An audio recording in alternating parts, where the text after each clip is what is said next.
What's up, everybody? It's been a minute since I've done a cast catch-up for MLB news all around the league. I've obviously done the Braves exclusively always, but I thought I would do a cast catch-up all around the MLB today because it's Monday and some big pieces of news have come out of different camps, including a few signings that I will get to.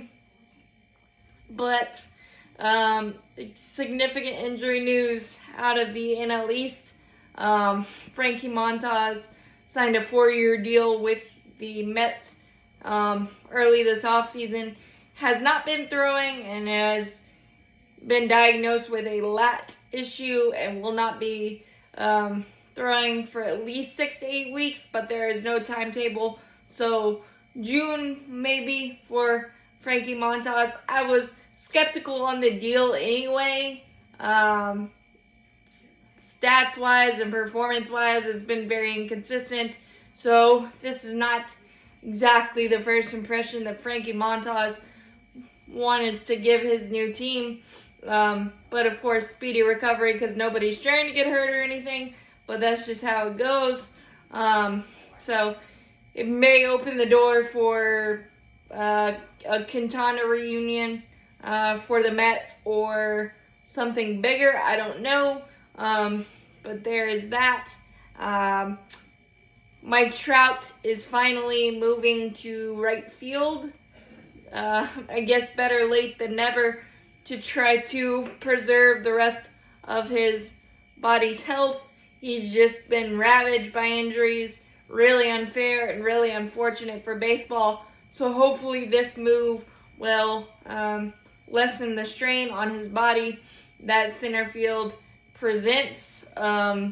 Because as baseball is better when Mike Trout is healthy.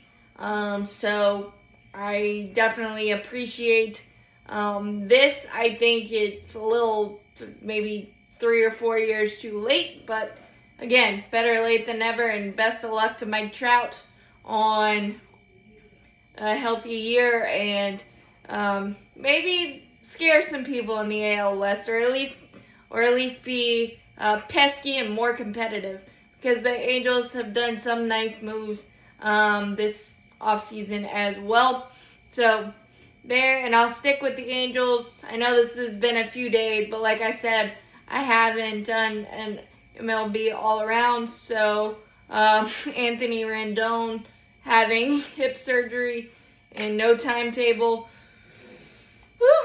Anthony Rendon's contract is definitely stacking up to be, if not the worst, top 3 worst contracts in baseball. I don't understand why he waited this long.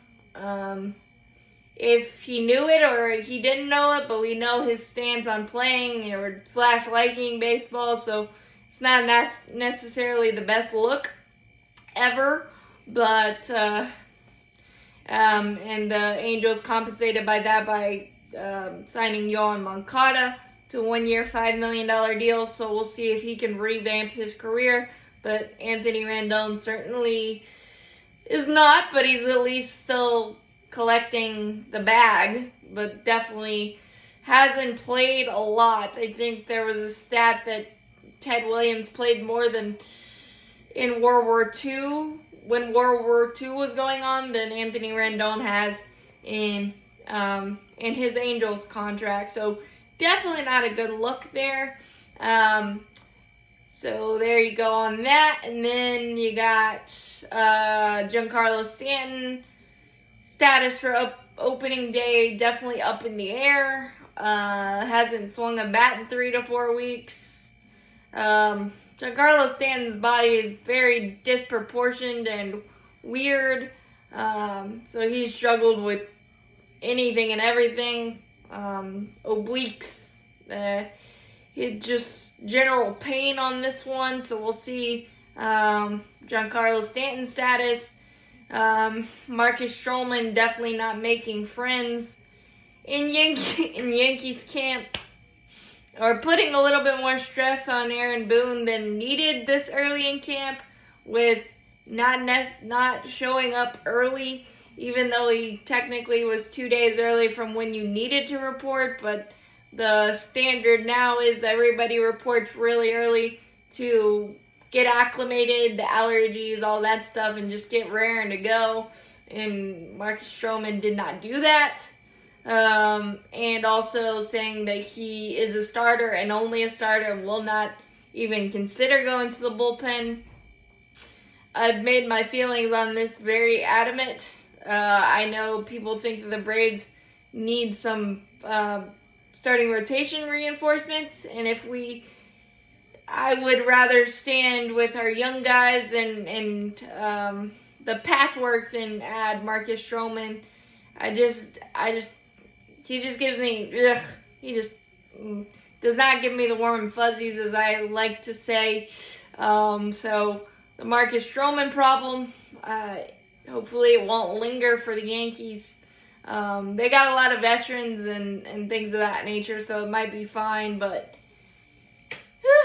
that contract isn't panning out, we'll say. And then you've got some good news.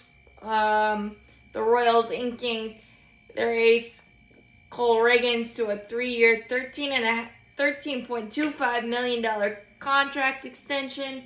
I really, really love this. Again, people yelling at the clouds, who is his agent? He wanted to sign this. He wants to be a Royal.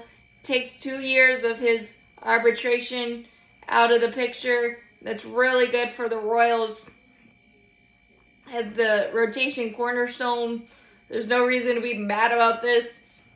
$13.25 million is a lot of money, and it's probably going to go a long way for Cole Riggins, and he'll get more throughout his career. I don't think we have to worry about that. So really good deal for him and the Royals. Some other signings today. Luke Jackson inked one with the Texas Rangers. John Means, the former Baltimore Oriole standout and lifer through the rebuild, has decided to move on to the Cleveland Guardians, a 1-year deal with an option for 2026. Means is recovering from Tommy John surgery, so I don't know what his status will be for this year, but I think that's a good veteran add for the pitching rich and pitching magic that the Cleveland Guardians have. That is awesome for them. Lucas Sims inked a contract with the Washington Nationals.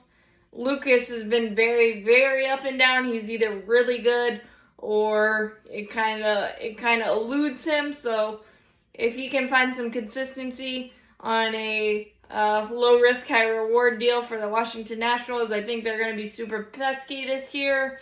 And the only other big story was Rafael Devers saying that he will not relinquish third base to newly added Alex Bregman, and he's not willing to DH or any of that, even though he's slower progressing through his shoulder issues that plagued him last year.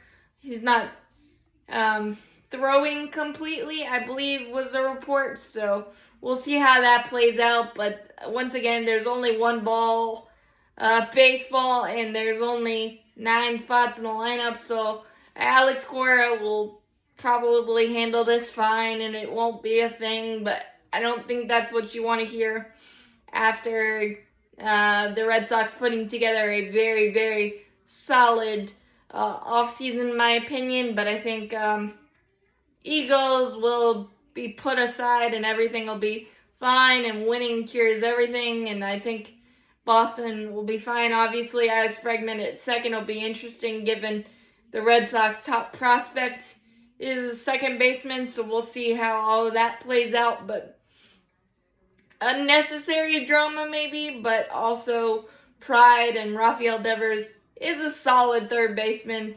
So I kind of get it from that as well. But Alex Cora, I'm sure it'll be all good eventually. So that is And Mark Kotsay did get a 3-year extension. Love it for Mark Kotsay. I really like what the A's are doing. They gave out some big contracts, got some extensions. You're seeing the fruits a little bit, and you're seeing a little bit. So I think the AL West is definitely going to be a little bit more pesky and different this year, and the A's might be one to keep your side eye on at least. And Mark Kotsay managed his butt off the last couple of years, just keeping these guys relevant and pesky, given the relocation and everything. It's a much deserved contract for Mark. Love him as a former Brave as well. So I think that is absolutely everything I can think of that has happened recently. And of course, I will, if there's more, I will put it in for next week's catch up with Cass around the MLB. Hit that like button, hit that subscribe button. Helps out a lot. Thanks, guys.